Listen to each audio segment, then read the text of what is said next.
very good evening, children. I welcome all of you to lecture number 2 of 10th standard, that is the second chapter acid, bases and salts, second class. So last class में हम लोगों ने discuss किया था about the concept, Arrhenius concept of acids. तो हमने देखा था that according to the scientist Arrhenius, किसी भी सब्सटेंस को हम एसिड तब बोलेंगे जब वो वाटर में यानी कि एक्वस सॉल्यूशन में डिसोसिएट हो to release hydrogen ions. Okay, so it dissociates in aqueous solution, dissociates in aqueous solution to form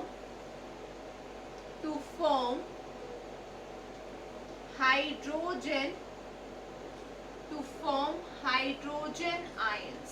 ठीक है, वो एक्वस सॉल्यूशन में डिसोसिएट करके जब हमें हाइड्रोजन आयंस देगा तो सब्सटेंस को we will call as an acid. Now children, ये जो हाइड्रोजन आयंस होते हैं, this we have seen in the previous class that they are highly unstable. Hydrogen ions होते हैं हाईली अनस्टेबल, इसलिए ये क्या करते हैं, जो एक्वस मीडियम में वाटर मॉलिक्यूल्स प्रेजेंट हैं, ये H प्लस उन वाटर मॉलिक्यूल्स के साथ रिएक्ट करेंगे to form H3O plus, which is the hydronium ion. Okay, the H plus produced by the dissociation of the acid will be reacting with the water molecules to form hydronium ions. ये सब हम लोगों ने already last class में discuss कर लिया था. Now we are starting with the next topic, that is classification of acids.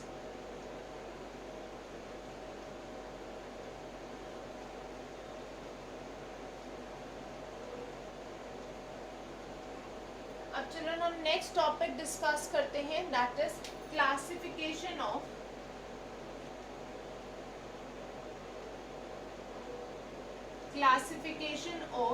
Acids. हम लोगों ने लास्ट क्लास में देखा था दैट एन एसिड और we can say different acids can be classified in 5 divisions और अकॉर्डिंग टू 5 कैटेगरीज. सो इसमें जो हमारे पास सबसे फर्स्ट कैटेगरी है, that is on the basis of strength. On the basis of strength. So on the basis of strength we have 2 types of acids. ठीक है, strength के basis पे हमारे पास 2 type के acids होते हैं. The first one is strong acid. ठीक है, हमारे पास strong acids होते हैं and हमारे पास होते हैं weak acids. ठीक है, अब इन दोनों के बारे में डिटेल में स्टडी करने से पहले we will see what do we mean by the strength of an acid. So children, किसी भी एसिड की जब डिसोसिएशन हो रही है H प्लस आयंस प्रोड्यूस हो रहे हैं according to the Arrhenius concept, right. So अगर H plus ions large amount में प्रोड्यूस होंगे then we would say that the acid is a strong acid. That means वो एसिड किस extent तक dissociate होगा वो हमें पता चलता है उसकी स्ट्रेंथ से. So I can say that strength of an acid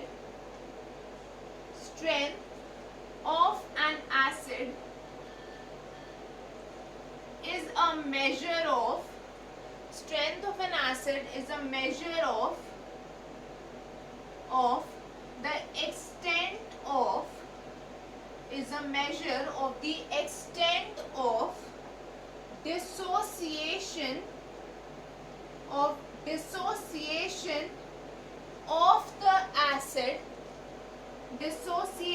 of the acid in aqueous solution.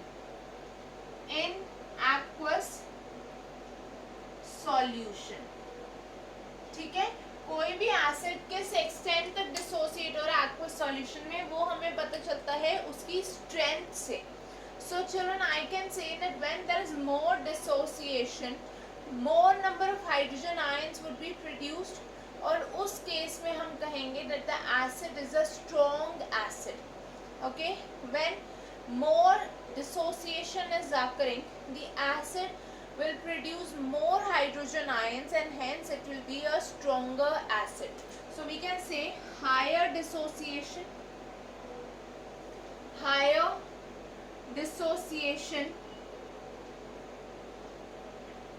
इसका मतलब होगा more number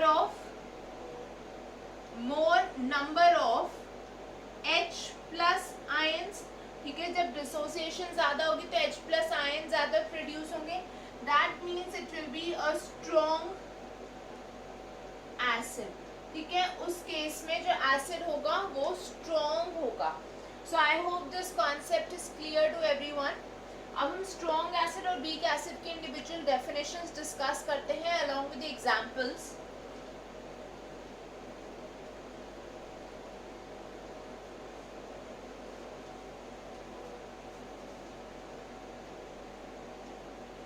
So children, when I am talking of a strong acid, ठीक है, जब हम बात कर रहे हैं स्ट्रॉन्ग एसिड की, then what do we have in this case? There will be large extent of dissociation. ठीक है, जो एसिड है वो aqueous solution में लार्ज एक्सटेंट तक डिसोसिएट होगा. That means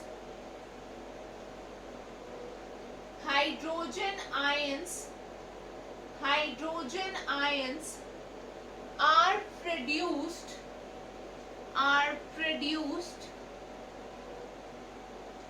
in a large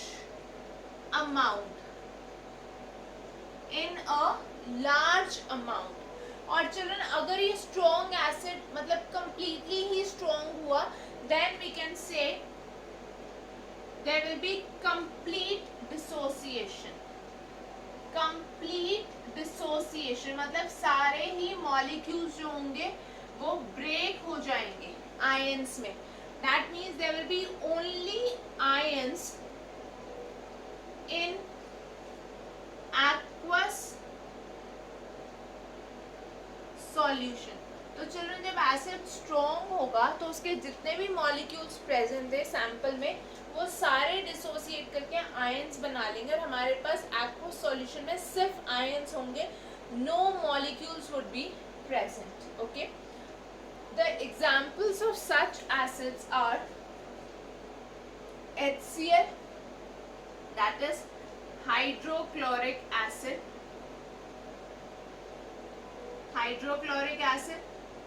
ठीक है, H2SO4 which is sulfuric acid. उसके बाद जो हमारे पास एग्जाम्पल है इट इज HNO3. ठीक है, HNO3 मतलब नाइट्रिक एसिड. तो ये सब एसिड्स हो गए examples of strong acids and they undergo complete dissociation in the aqueous solution. Now children, let us see what are weak acids.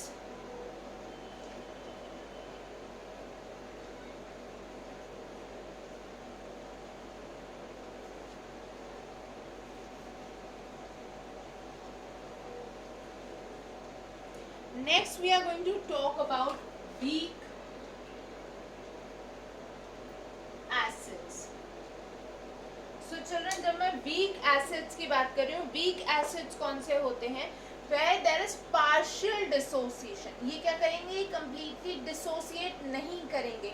मतलब some molecules will remain as molecules and they will not be converted into ions. So we can say there is partial.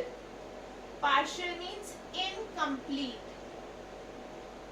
Partial, or I can say incomplete dissociation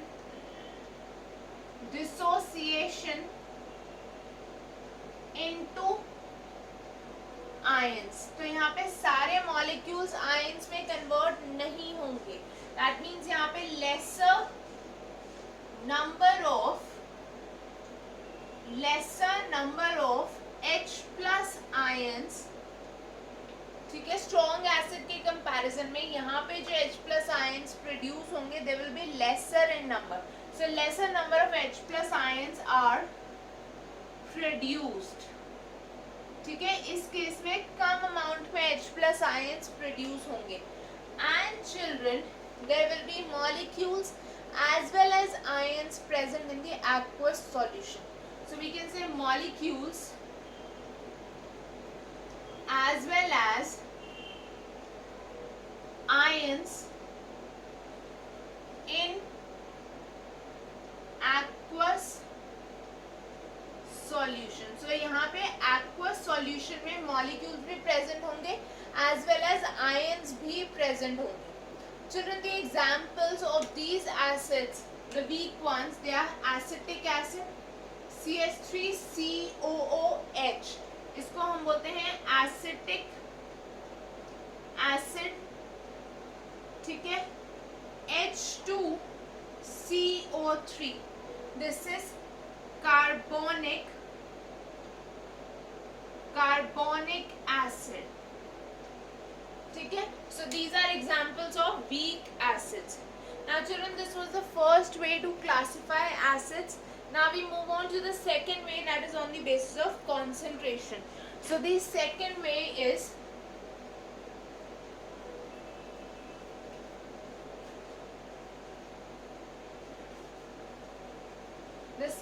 to classify acids is on the basis of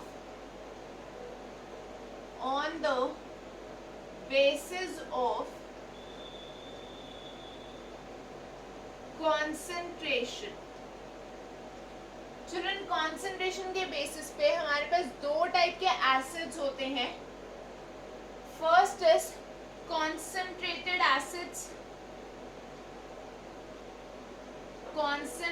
acids, जिसको हम short में लिखते हैं as CONC with a dot. Dot का मतलब है ये word short form में है. ओके.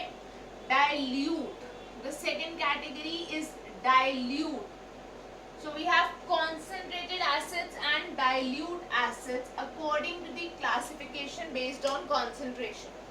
Children, सबसे पहले हमें मतलब पता होना चाहिए of the term concentration.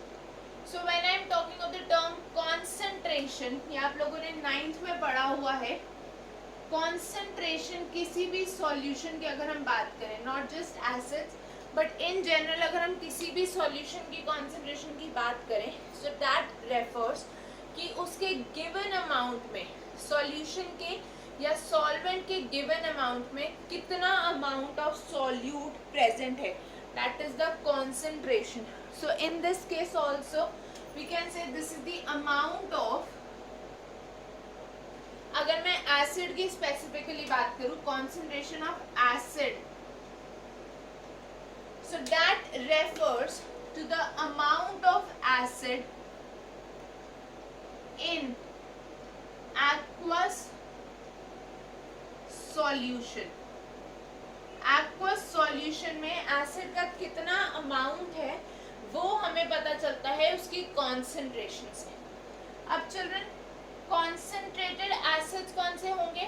that contain a large amount of the acid in aqueous solution. ठीक है, जिस एसिड में लार्ज अमाउंट में एसिड प्रेजेंट है सॉल्यूशन में, that is going to be a concentrated acid. और अगर एसिड का अमाउंट कम है, वाटर का अमाउंट ज़्यादा है, तो वो हो जाएगा डाइल्यूट सॉल्यूशन. ठीक है, और dilute acid. So we can say concentrated acid कौन से होंगे हमारे पास? In this case, it can be said that a large amount of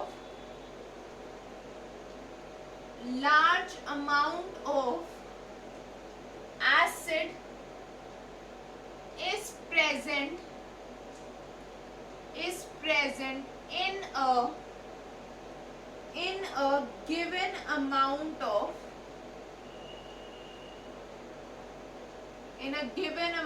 of solution.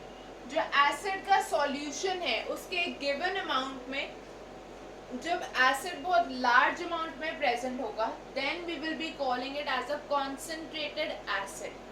Okay, let us now see what are dilute acids.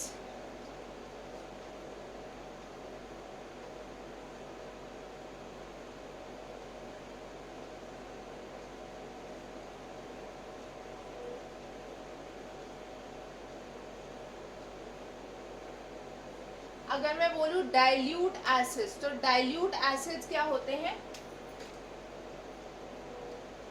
where a small amount of acid would be present in a given amount of the solution. मतलब solution में जो acid है वो बहुत कम amount में present है. Okay, so small amount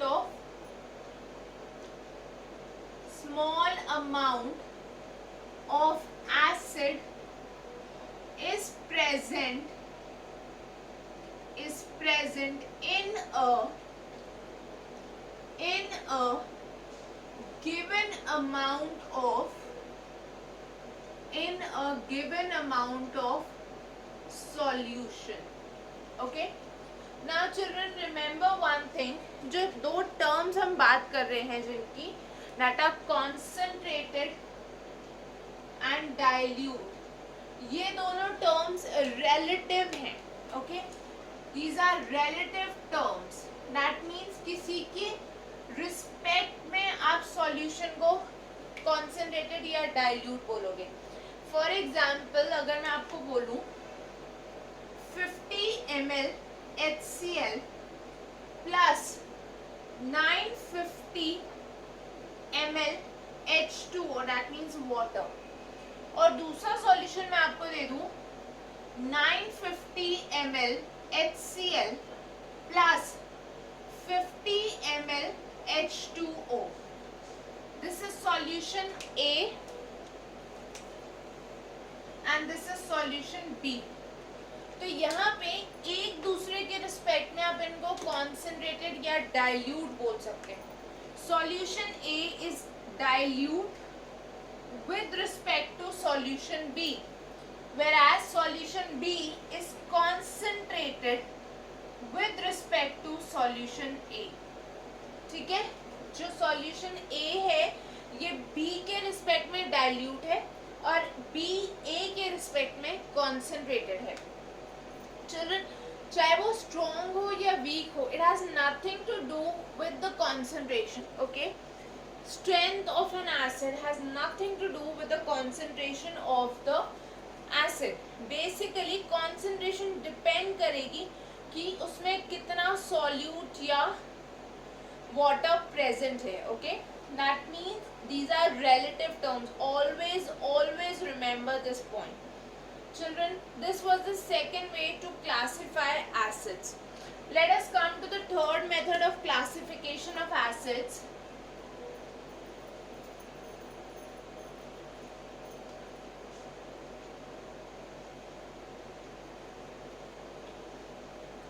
The third method of classification of acids is on the basis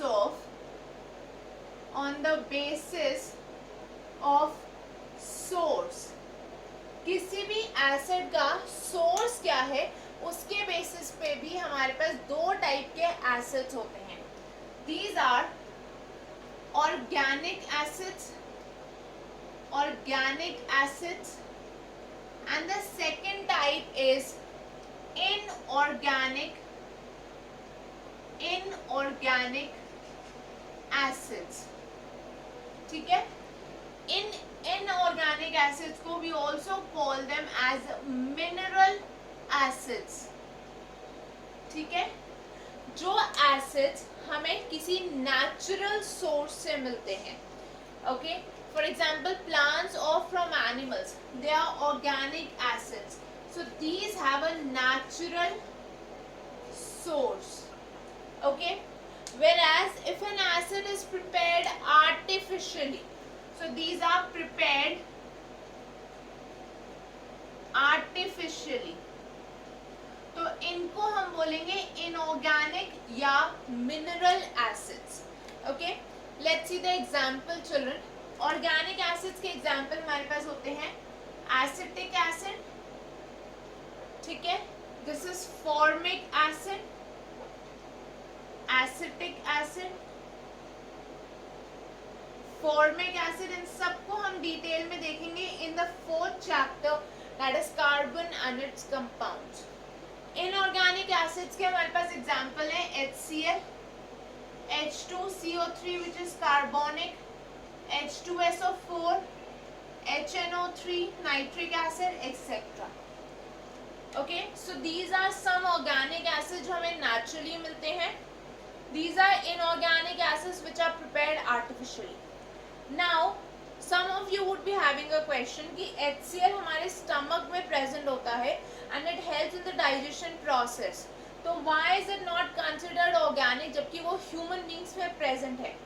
Children, किसी भी acid को organic आप तभी बोलोगे when it contains hydrogen, carbon and oxygen and a special type of bonding between these elements. ठीक है, hydrogen carbon oxygen necessarily present होने चाहिए with a special type of bonding between these elements. अब carbonic acid में भी ये तीनों elements present है but there this particular kind of bonding is missing. Okay, that is why it is an inorganic acid. I hope this concept is clear. It has been observed that general बात है, okay, organic acids, in general it has been observed that organic acids, they are found to be weaker